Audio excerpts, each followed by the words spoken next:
Hello and welcome to my YouTube channel. My name is Melvin Way and this is an 11-minute video about the California Lilac Superbloom that occurred in late March of 2024. This is at a small lake in the hills in San Marcos, California. You can see these lavender colored blooms that are covering these bushes. So this genus is named Ceanothus.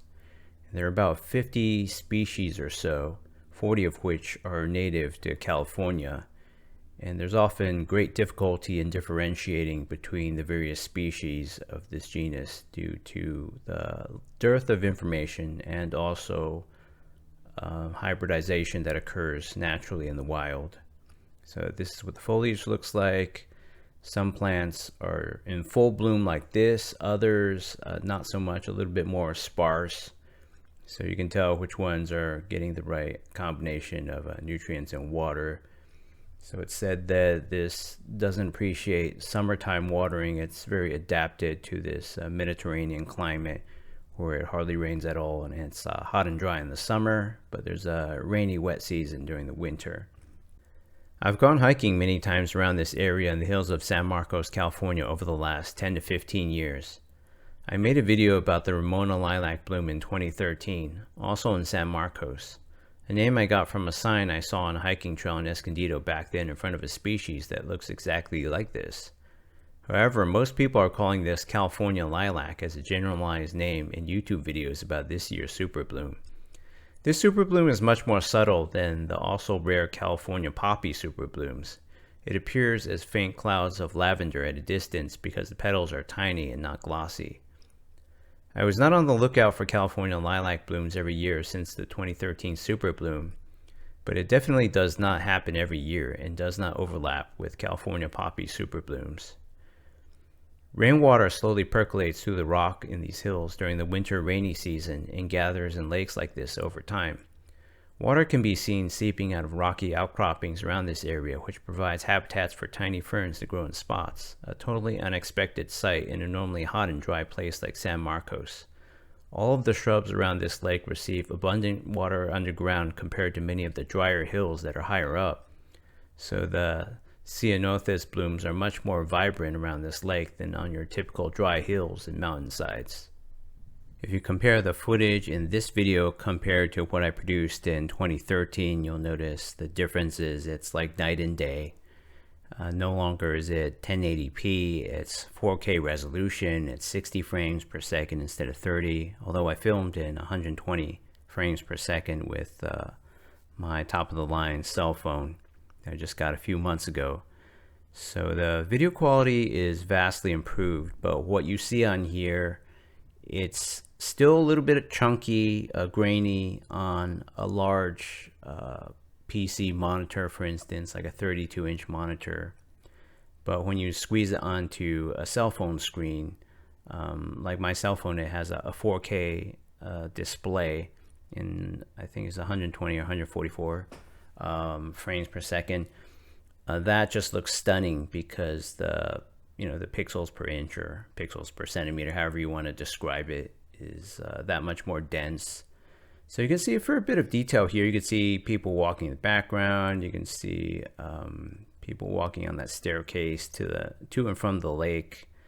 So that's a fair bit of detail that would have appeared as just blurbs, blobs, blurs in the distance back in those days in 2013 with the cameras available back then. I had a point and shoot camera back then. But yeah, like as the years went by, smartphone cameras became much better.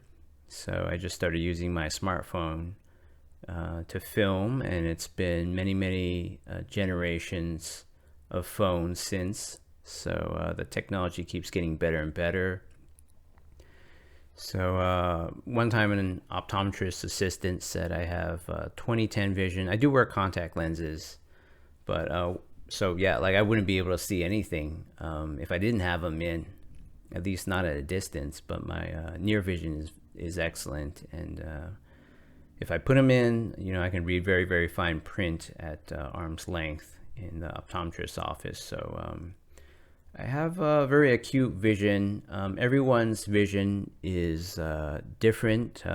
Depends on how your eyes are structured and your brain's ability to process all of that information. And I even heard about some humans having tetrachromacy, which means they have four independent channels for conveying color information, unlike most of us who have three.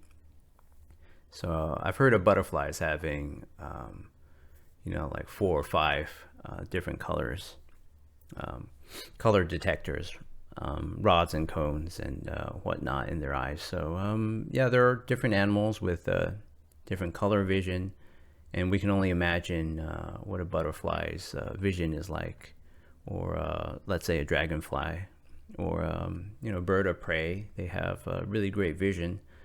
So, and then on the other hand, you have some animals that are almost seeing in monochrome or black and white. So the experience is different for everyone, but this super bloom just looks way more vibrant in person.